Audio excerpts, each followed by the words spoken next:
Welcome students. Today we are going to learn about interaction of light with matter and shadows. In the previous class we have learnt about sources of light and properties of light. So first let us learn the types of materials based on permeability.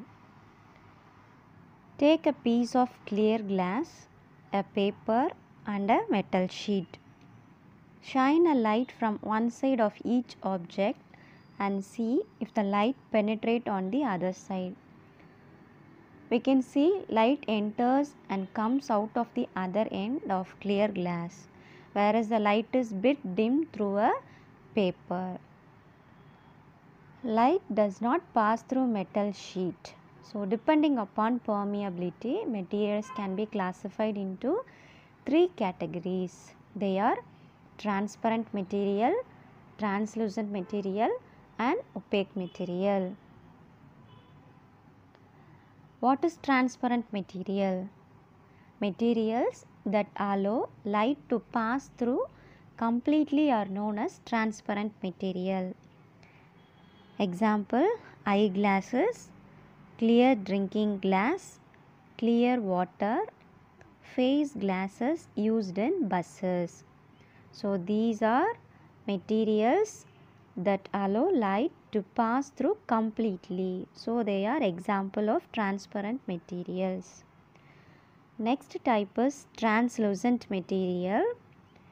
Objects or materials that allow light to pass through partially are called translucent material. For example, we cannot see the image of someone who stands behind a rough window glass because it allows only a part of light from the person. So, rough window glass is an example of translucent material. So, in this, materials allow light to pass through partially. That means only a part of light can pass through this material.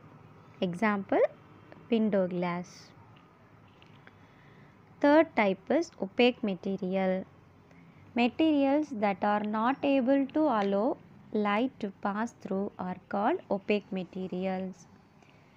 Example, wall, thick cardboard, stone, etc. So these materials are not able to allow light to pass through it. So these are the three types of materials based on permeability. So next, shadows. How are shadows formed? As we saw earlier, light is obstructed by certain materials. Example, opaque material. So light travels in a straight line. So hence it cannot go around such objects. That is why we see shadow.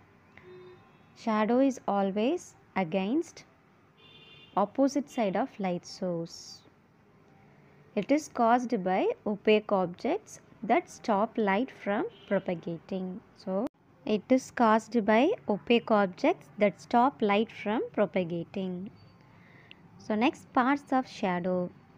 When an opaque object is placed in the path of light from a point source, a uniform dark shadow will appear on the screen. This is called as umbra. When an opaque object placed in the path of light coming from a broad source of light, a small umbra will appear on the screen and an illuminated shadow area appears around umbra. This illuminated shadow area is called as penumbra. The penumbra always surrounds the umbra. The umbra is the darkest part of a shadow. In this part, light rays are completely prevented by the opaque object. So this is light source and this is opaque object. So this part is known as umbra. So umbra is the darkest part of a shadow. The lighter shade of the shadow is penumbra. So these are the penumbra portions.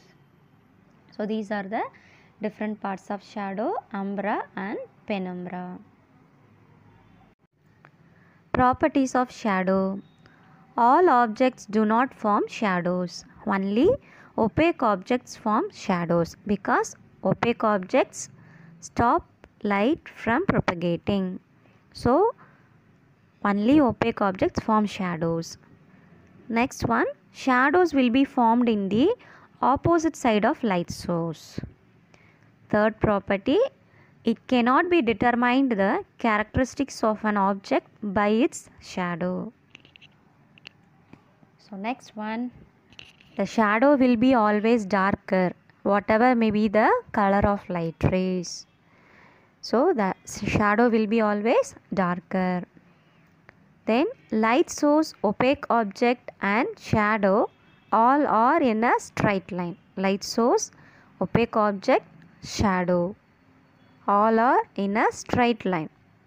Then the size of the shadow depends upon the distance between light source and object and the distance between object and screen. So size of shadow depends upon these distances. So students, hope you all understood about types of materials based on the permeability and shadows and their properties. Thank you.